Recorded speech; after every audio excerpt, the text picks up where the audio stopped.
Today's video is all about a wheat sourdough starter. Now the process starts by taking 50 grams of good quality whole wheat flour and 50 grams of water, adding it to a jar and giving it a quick mix. It is as simple as that.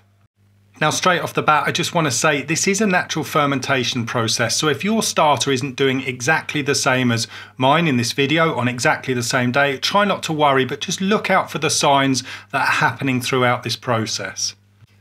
Now as a reference point, my kitchen temperature is about 22 degrees C at the moment. Remember that the hotter your kitchen is, the quicker things could happen. And of course, the cooler your kitchen, the slower the process may be. Right, so I'm going to pop a lid on the jar loosely, do not tighten it, or you could cover it with a cloth, and then we're just going to leave this out at room temperature to ferment for about the next 24 to 48 hours. And here we are on day 2, and as you can see we've got a really active fermentation. However, you may not see this much activity, so don't stress, you may just have to wait another 24 hours. It may take a couple of days, so be patient and wait. Now we've had a look, it's time to feed the starter for the first time.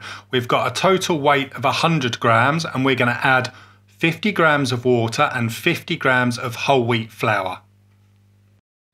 I'm going to pop that into a clean jar and then just pop the lid on loosely again and mark the side of it so I can see how much activity is going on.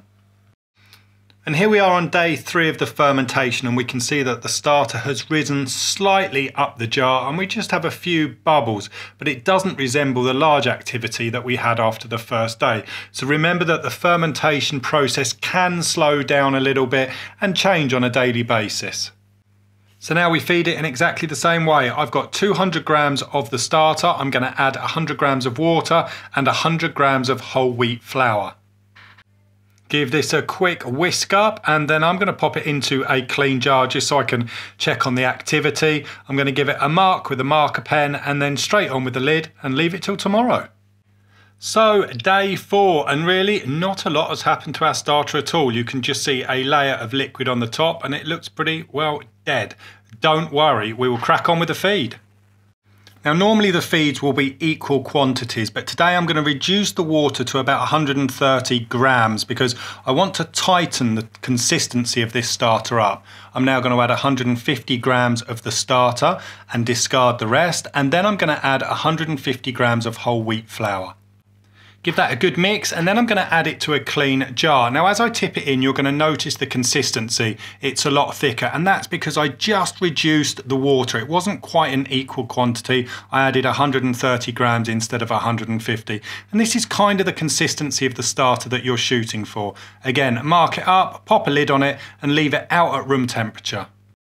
And here we are, day 5. We can see we've got some activity. We've actually got a bit of bounce here. We've gone up above the red line and we can see we've got some nice bubbles forming on there. So there's definitely fermentation happening here. So now we'll crack on with the feed. Now the consistency of the starter's loose again, so I'm going to add just under 150 grams of water, about 130 grams. In goes 150 grams of our starter. You can see how runny it is there. And to that I'm going to add 150 grams of our whole wheat flour. I'll leave the weights and the measurements in the description, but just remember you're going to be boss of your sourdough starter. You're going to need to decide if you need to add just a little less water just to tighten the consistency up. Give this a good stir and then I'm just going to mark the outside yet again, pop the lid on and leave it out at room temperature once again, and we'll check on it tomorrow. Right, day 6, and as you can see we've had a good rise up the jar, it's dropped down slightly, and on the inside we've got some really good activity, lots of bubbles today. So on with the feed, and I'd like to tighten that consistency up just a touch more, so I'm going to go in with 125 grams of water, 150 grams of the starter and 150 grams of my whole wheat flour, and give that a really good stir together. And then into a clean jar. You can see I've probably tightened this up just a little bit too much. It wants just a little bit of a runnier consistency really. Mark it up, on with the lid, and then we'll leave this out for another 24 hours at room temp. Right, day 7, and we can see by the inside of the jar that the starter's risen up and collapsed back down, and on the top we've got lots of lovely bubbles, meaning we've got a good fermentation.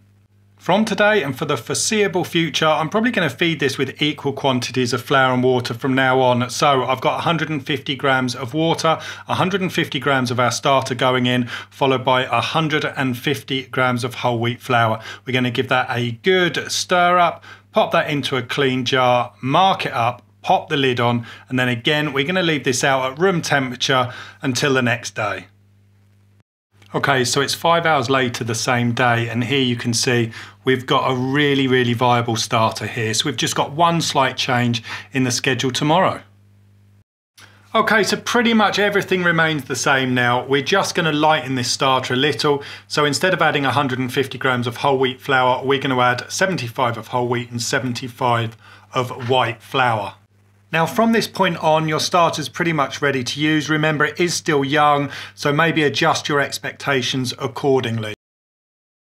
Now my advice would be to continue this process for the next 7 days. Use 150 grams of your starter, feed it with 150 grams of water, 75 grams of whole wheat flour and 75 grams of white flour. You're going to establish a really strong starter, and from that point you should have no problem baking the sourdough breads.